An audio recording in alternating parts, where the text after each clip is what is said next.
I freaking love this movie.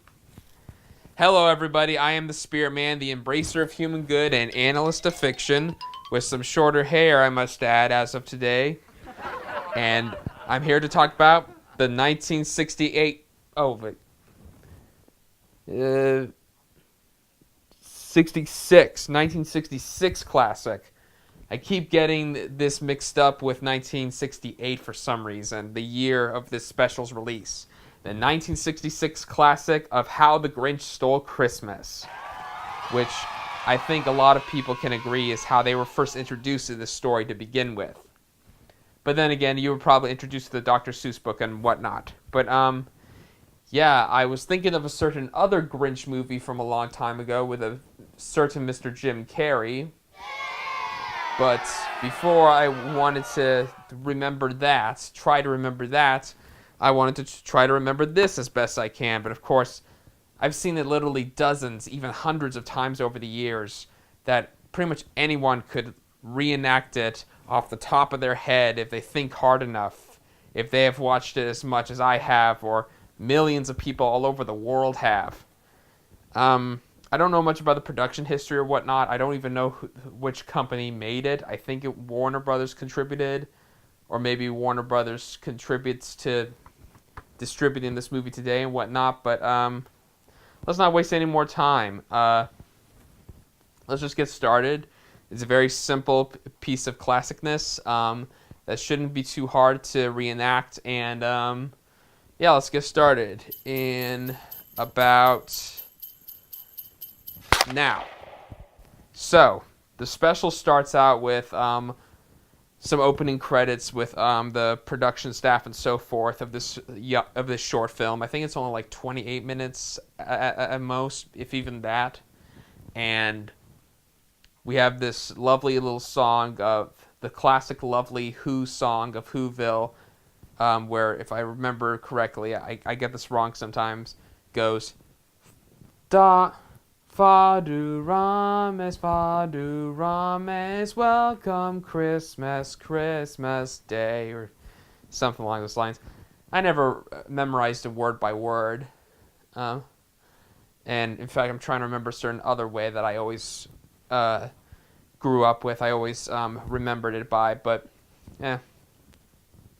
we're immediately followed by that after the Who's are cutting down trees from the forest to make Christmas trees, with another little jingle going, trim up the tree with Christmas sprites and Christmas down, ba-dum-ba-dum, trim up the tree with, and while the Who's are decorating the trees and such, including all these little Who's, from what I remember, there's a little Cindy Lou Who is just messing around with the Christmas wreaths and is looking through one of them very cutely, putting them up on the window, and as the song comes to an end, you know, the animated camera pans up to the mountain, and Boris Karloff, yes, Boris Karloff, Frankenstein of all people, or Frankenstein's monster, whatever, starts narrating and, says the famous lines, "Every Who down in Whoville, the tall and the small, loved Christmas a lot, but the Grinch, bum bum bum bum, who lived just north of Whoville, did not."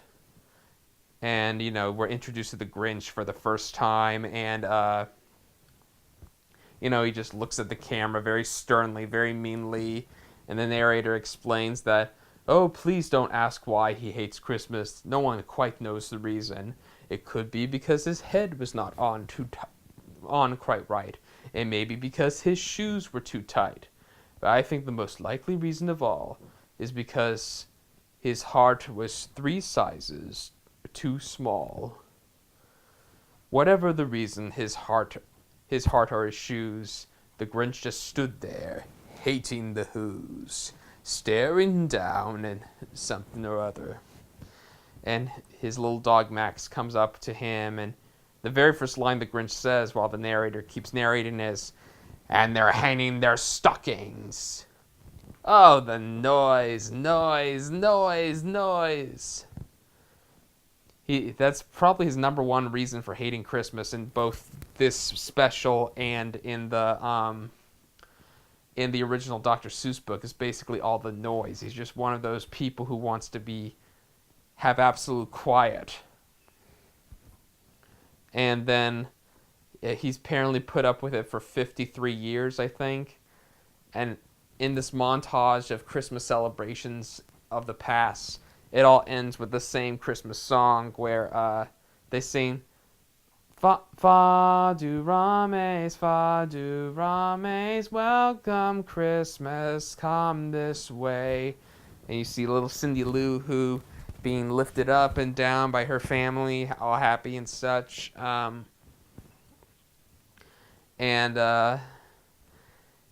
has this cute little face where he loves Christmas, but his master, the Grinch, just hates it. And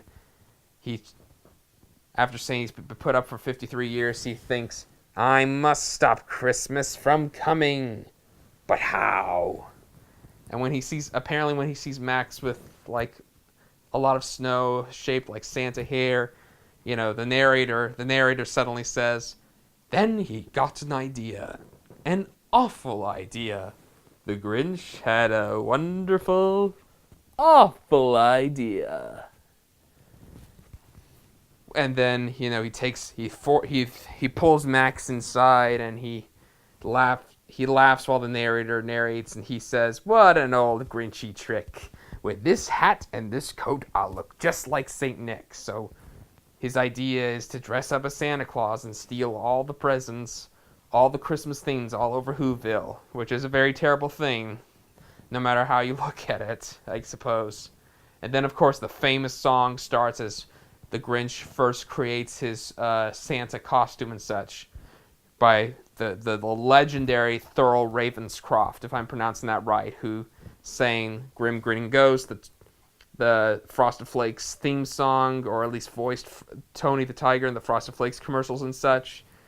The famous song begins, "You're a mean one, Mr. Grinch." This song comes from time to time again throughout the special to remind us just how awful the Grinch is and how he abuses his poor dog Max. The first verse of the song ends with him, finishing the suit and looking around for a reindeer, deciding to dress up poor Max, as a reindeer, and then going down to Whoville after some shenanigans ensue in which they have trouble getting down the mountain, which with some very cartoony slapstick effects, I suppose. He sneaks into the first house. The Grinch sneaks into the first house and steals a lot of not just presents, but Christmas decorations and foods and such. And the narrator narrates over how exactly what he is stealing. "He stole this and that. He stole the roast beast. Why, that Grinch even took the last can of Who Hash."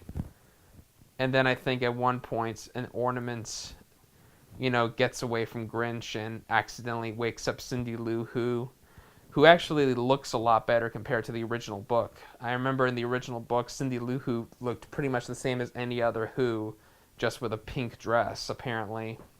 But this classic version of Cindy Lou Who is like blonde and such, a little blonde girl, toddler, who's only 2 apparently, and she spots the Grinch taking the Christmas tree and asking, "Why are you taking a Christmas tree? Why?" And then the Grinch gets all nervous, but he quickly comes up with a lie saying, "Oh, I'm just going to fix it. I'm just going to fix it up in my shop, my dear.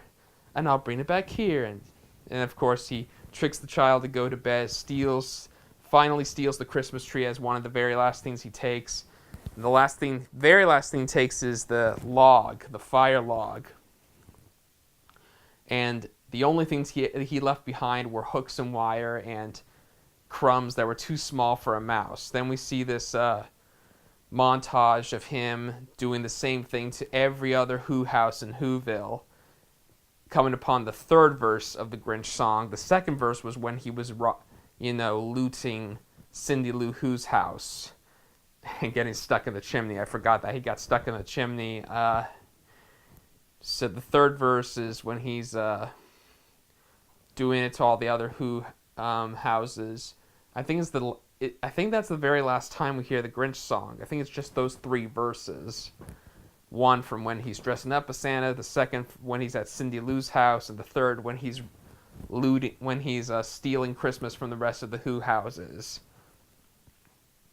So after he's finally done, pretty much robbing all of the Who houses, let's face it, he goes up to the top of the mountain with all the things he's stolen, and he gleefully rides down yelling, well, not yelling, just saying, "Po-po to the Who's," he was Grinchly humming.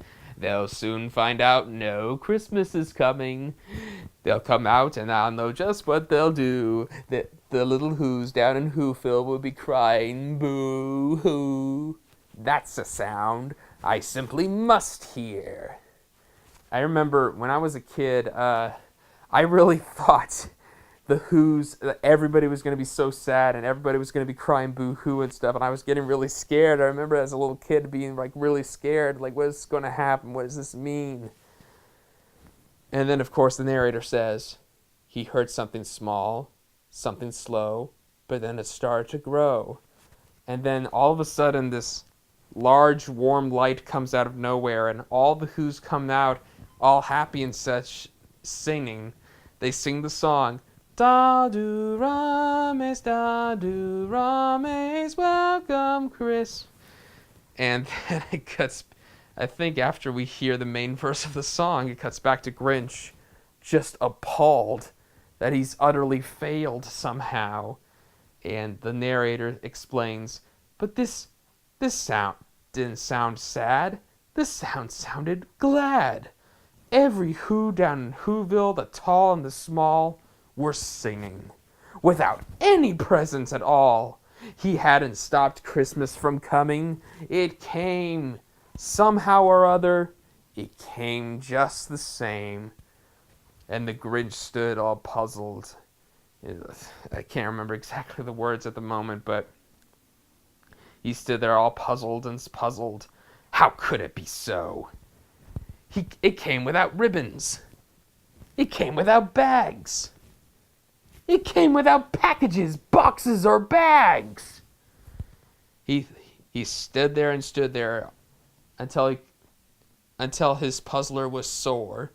Then the Grinch thought of something he hadn't before. What if Christmas doesn't come from a store? What if Christmas perhaps means a little bit more? And this touches the Grinch's heart when he realizes the true meaning of Christmas and all. But he lets go of Max at just the worst time, because Max is connected to the big sleigh with all the stolen stuff. And the Grinch is horrified, and he tries to stop the sleigh from going down, and it looks like he's not going to make it. It looks like all the stuff is going to be lost, and he doesn't want to lose it now because he's had a change of heart, or a change of perspective at least. And then it happens, And then what happened? Well, in Whoville they say that the Grinch's small heart grew 3 sizes that day. Boing! And then they said he had the strength of 10 Grinches, thus told. And he suddenly lifts the sleigh up with all the stolen things, and he goes down the mountain, ringing the trumpets, and he brings all the things back. He brings all the stolen things back, all the presents, all the decorations, all the gadgets and gadgets and foods and stuff. And he celebrates Christmas with everyone. And I think one of the very last things the narrator says is, and he, yes, he, the Grinch, carved the roast beef. And I think there's a touching moment of him and Cindy Lou Who hugging each other or something, becoming friends instantly. And I can't remember the narrator says anything else after that. In fact, from what I remember, that was the very last line of the original Dr. Seuss book. So then the special ends, and we have the end credits. And if you have this particular DVD like I do, if you look closely, this DVD has Horton Hears the Who, the original Horton Hears the Who cartoon, attached to the disc. So yeah, that was the 1966 classic Dr. Seuss's How the Grinch Stole Christmas. Obviously, I couldn't spend too long trying to reenact every single line I could remember, but I just wanted to try to get out the general gist of the storyline that I could remember off the top of my head. Totally improvised, as you can tell. But yeah, I still remember so much of it so fluidly, if you know what I mean. It is just such a great short film, a great movie, one of the best short movies out there. You know, because to put it simply, you don't need to know too much about the Grinch or Whoville or the Who's themselves or Max and whatnot. It's just like classic old Disney movies and such. Everything is given as much time, characterization, and stuff as need be. We have a very mean old creature, old Grinch, who hates Christmas just because he hates happiness and such or whatnot. And he one day after not taking it anymore for decades, he literally goes out of his way to try to ruin Christmas for everyone, only to see that despite having tried so hard, all these people are just too pure of heart to not lose Christmas because they lost all of their presents, because they lost all of their glamour and such. They're still going to celebrate Christmas no matter what. And just seeing that alone changes, even though it takes a little time, it changes the Grinch's heart. And he goes through a sort of self-redemption in a sense. Similar to Ebenezer Scrooge from Christmas Carol. Or hell, even Jimmy Stewart's character from It's a Wonderful Life. But those are two completely different stories.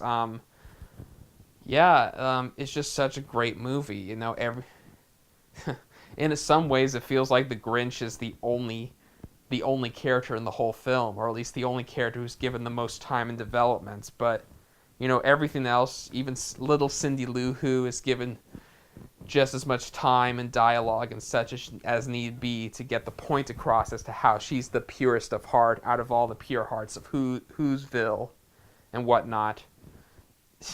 I don't know what else much to say. It's just such a great film. Can that little Jim Carrey movie from 2000 be anywhere as good as this? I figure I'd get a reaction like that, but you know, I'll keep preparing a little something or other for that particular movie, and tell me, as far as this film is concerned, did I remember it right? Is that pretty much how this movie went? Well, let me know what you think, if you feel up to it or not.